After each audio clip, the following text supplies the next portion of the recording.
Don't forget to like the video, share your thoughts or story in the comments and subscribe to our latest stories. Before I start, tell me where you are watching me from. I wonder which cities and towns will join me in this memory that will follow me for years. It was one of those quiet evenings when the world seems to slow down just enough for you to notice the sound of your own breathing. The house smelled faintly of coffee and pine wood from the candle I had burning on the table. Outside, the rain was soft, brushing against the window like a whisper. My son had come over for dinner, nothing special, just roast chicken and some vegetables, but there was something in the way he looked at me that night. He's 28 now, but sometimes I still see the little boy who used to tug on my sleeve when he wanted to ask something important. There was a pause after dinner, that quiet moment when you can feel words sitting on someone's tongue, waiting for permission to be spoken. "Mom," he said, his voice steady but softer than usual, "can I ask you something, kind of personal?" I smiled, because that tone always meant it was something that mattered to him. "Of course," I said, setting my mug down. "You can ask me anything." He hesitated, that tiny flicker in his eyes told me he was choosing his words carefully.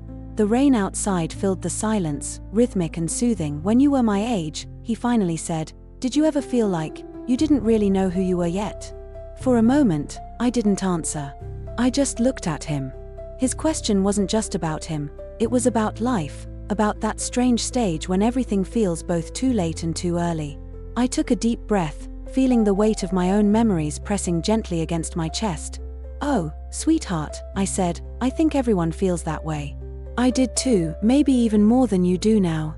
He leaned forward a bit, elbows on his knees, eyes searching my face. "Really? You always seemed like you had everything figured out." That made me laugh quietly. "No, not even close. I used to stay up late, staring at the ceiling, wondering if I was living the life I was supposed to. I made choices that scared me. I made mistakes that shaped me. But that uncertainty, that's where I found myself." He nodded slowly, listening, really listening, in that way only someone who's grown up enough to see their parent as human can listen. I told him about the first time I stood up for myself at work, when I almost quit because I was terrified of failing.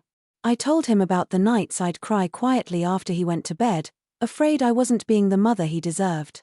I told him that we all wear masks when we're young, masks of confidence, masks of strength, until one day, they start to fall off on their own. "You know," I said softly, "I think we spend half our lives trying to become who others want us to be, and the other half trying to remember who we were before that." He looked down at his hands, and for a second, he was that little boy again, the one who used to sit on the kitchen counter swinging his legs, asking questions about everything. "Do you ever regret anything?" he asked. There was no hesitation this time. "I regret the moments I let fear make my choices. The times I stayed silent when I should have spoken. But I don't regret where those moments led me, because they taught me what kind of person I wanted to be." He was quiet after that. The rain grew heavier, and the sound filled the space between us. Then he smiled, not the polite kind of smile, but one that came from somewhere deep. "I guess I just don't want to waste my life doing something that doesn't feel right," he said. "That's good," I replied. "That means you're already ahead of where I was at your age. Just remember, it's not about finding the perfect path. It's about walking the one that feels honest, even if it's hard." He nodded again, and his shoulders seemed to relax, as if a small piece of the world had been lifted off him. I could feel something changing between us, a quiet understanding that time gives only to those who've learned to listen to one another. After a while, we just sat there, talking about little things, music, his friends, the kind of house he dreamed of buying someday. But every now and then, I'd catch him glancing at me with that same thoughtful look, like he was still processing everything I said. When he finally got up to leave, he hugged me longer than usual. The kind of hug that says, "I see you now, not just as my mother, but as a person." As I watched him walk to his car, the porch light casting a golden halo over the rain, I felt this deep ache in my chest, not sadness, but something softer, fuller. Life is funny like that. You spend years teaching your child how to grow up, and one day, without warning, they teach you something about yourself. That night, as I stood by the window watching the rain trail down the glass, I realized something. His question wasn't just interesting. It was a mirror, showing me the woman I had become and the mother I had always hoped to be. I whispered to myself, "He's going to be just fine." And for the first time in a long while, I truly believed it. A week had passed since that evening, but his words still echoed in my mind. Did you ever feel like you didn't really know who you were yet? It's strange how one simple question can linger in your thoughts long after the conversation ends. That Sunday, he called and asked if I wanted to go for a walk with him. The autumn leaves had started to fall, and the air carried that crisp, earthy smell that always reminded me of new beginnings. We met at the park near his old school, the one where I used to wait in the car while he ran out with his backpack bouncing behind him. He looked different that day, not just older, but more settled somehow. There was something in his eyes, a kind of quiet determination. As we started walking down the familiar path, he spoke first. "Mom," he said, "I've been thinking a lot about what you told me last week, about living honestly." I smiled. "That's a dangerous thing to think about," I teased gently. "It can change your whole life." He laughed. "Yeah, I think it might be doing that already." We walked in silence for a moment, the sound of our shoes crunching through the leaves. I could feel that same quiet tension again, the kind that comes before someone shares something important. "I've decided to make a change," he finally said. "I'm leaving my job." I stopped walking. The wind brushed through the trees, scattering a few leaves between us. "Leaving?" I asked softly. "What do you mean?" He took a deep breath. "I've been pretending for a while now, like I'm happy there, like I fit in. But I'm not. Every day feels like I'm living someone else's life. I can't keep doing it." There was a part of me that immediately wanted to protect him, to tell him to think carefully, to make sure he had a plan. But I caught myself. I remembered the promise I made silently the night he'd asked me that question, to see him not as a boy who needed guidance, but as a man finding his own truth. So instead, I asked, "What do you want to do?" He looked out toward the lake. "I want to work with people. To do something that matters, maybe teach, maybe start something small. I don't even know what exactly, but I want to wake up feeling like I'm alive." I nodded slowly. "Then that's what you should do." He turned to me, surprised. "Just like that? No lecture?" I laughed. "No lecture. You've already had enough of those growing up. You don't need my permission to follow your heart. I just want you to be proud of your choices, whatever they are." We kept walking, and I could feel his relief. But I also felt something stirring inside me, a strange mixture of pride and nostalgia. Watching him step into his own life reminded me of a time when I stood at the edge of my own decisions, unsure and scared, but still moving forward. After a while, we sat on a wooden bench overlooking the water. The surface of the lake shimmered under the pale afternoon sun. He was quiet for a long time, just staring ahead. Then, almost in a whisper, he said, "I didn't think you'd understand." "Why not?" I asked. "Because you've always seemed stable. Like you never questioned anything." That made me smile, not because it was true, but because it wasn't. "Oh, sweetheart," I said gently, "stability isn't the absence of questions. It's just learning to live with them.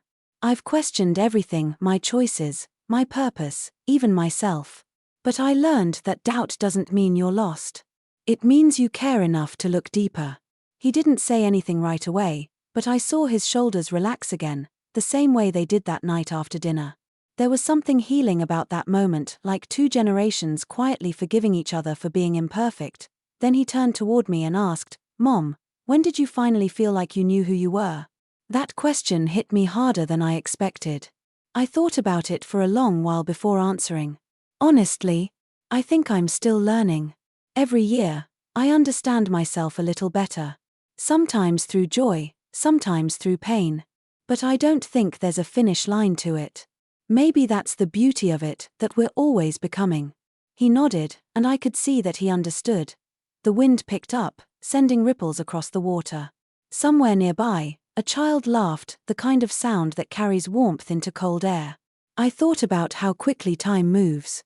One moment you're holding their hand to cross the street, and the next, they're walking beside you, talking about life's biggest questions. When we got back to the parking lot, he turned to me and said, "Thanks, Mom. For listening. For not trying to fix it." I smiled. Sometimes the best thing we can do is not fix things. Just walk beside someone while they figure it out. He hugged me again, tighter this time. There was no need for words. In that quiet, the world seemed softer, almost forgiving. Driving home, I caught myself smiling at the thought of him.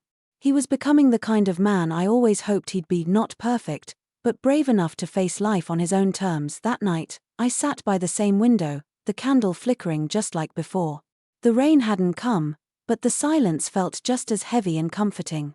I realized that my son's questions had started something, not just for him, but for me too. For the first time in years, I asked myself, what do I want now? It was a question I hadn't dared to ask in a long time. But as I looked out into the dim light of the street, I felt something I hadn't felt in a while: hope. It's funny how a simple question can change everything. That night, when I asked myself, what do I want now? It was like a door opened somewhere deep inside me, a door I didn't even know was still there. For years, I had been living in routines. Work, errands, chores, dinner alone most nights. My life wasn't unhappy, just quiet, predictable. But after that conversation with my son, something inside me began to stir, the same kind of restless energy I used to feel when I was younger, before responsibilities began to shape every corner of my life. The following week, I woke up early on a Saturday. The morning light slipped gently through the curtains, and for once, I didn't rush to make coffee or check emails.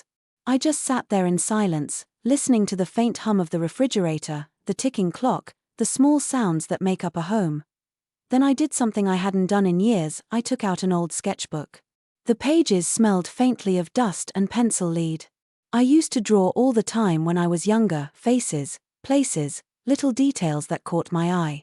Somewhere along the way, I had stopped. I'm not sure why.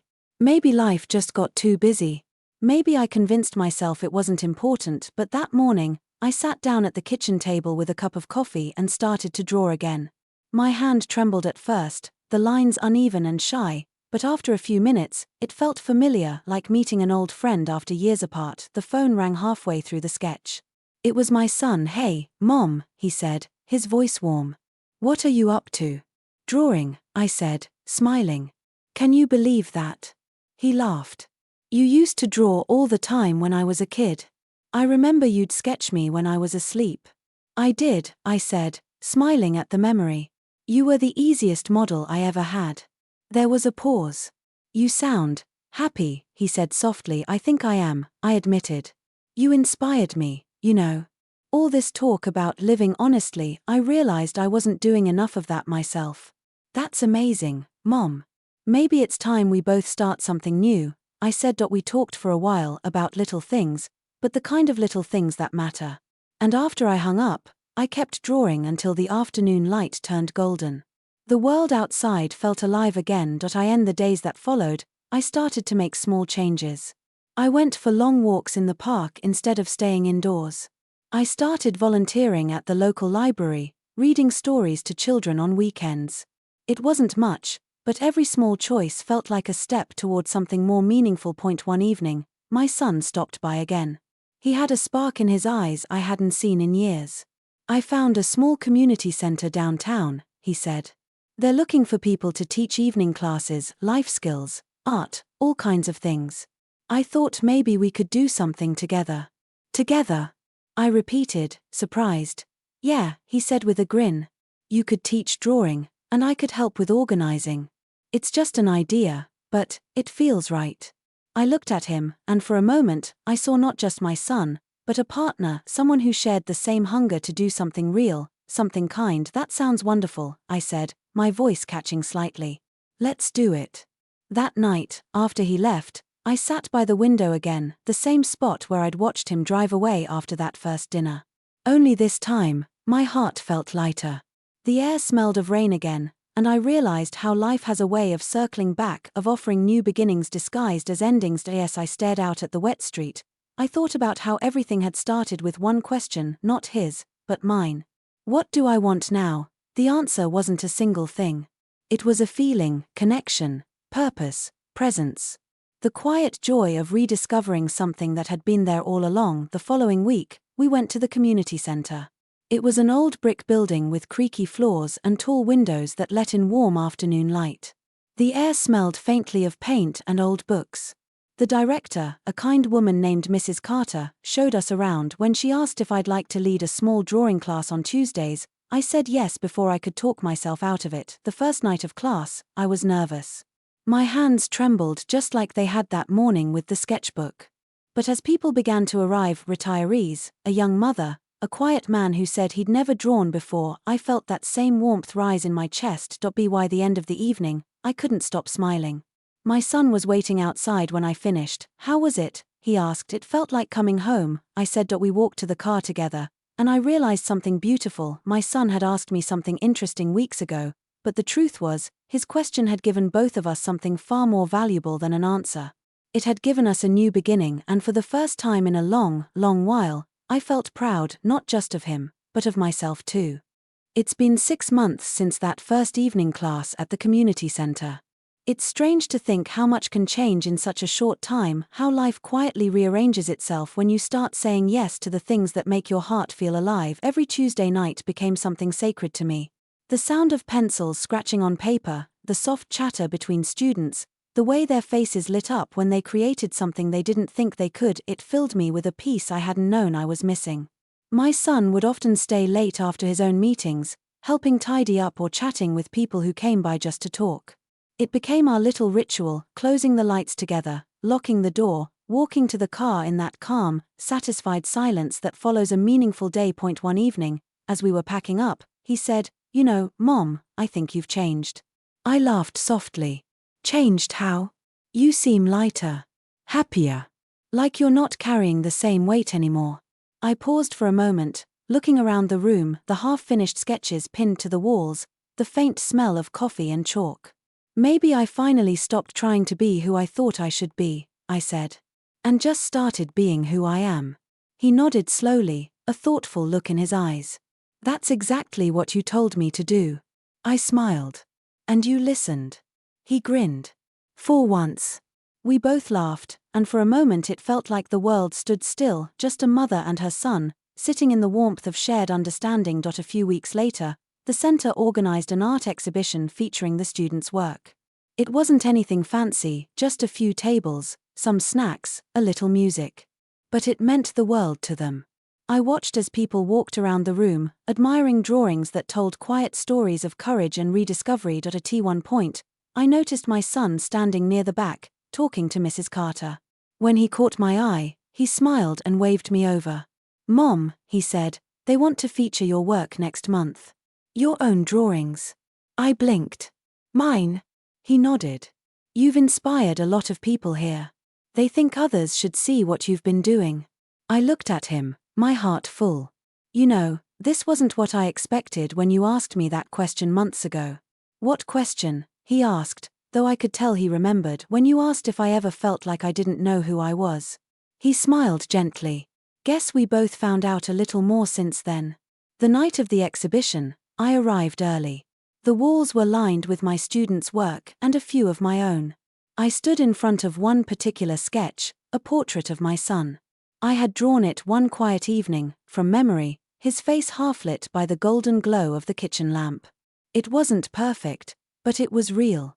It captured the calm strength I had begun to see in him, and maybe, a reflection of the same strength I was finding in myself. He came up behind me and looked at the portrait.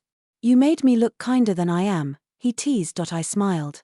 "I drew you the way I see you."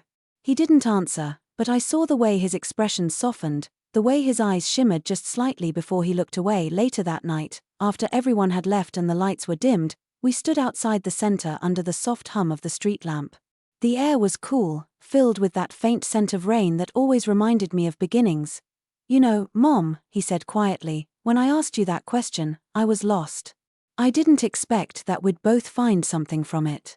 "Maybe that's how life works," I said softly. "Sometimes, the questions we ask others are really the ones we're afraid to ask ourselves." He nodded slowly. "I'm glad I asked." "So am I." For a moment, we just stood there, watching the streetlights reflect on the wet pavement.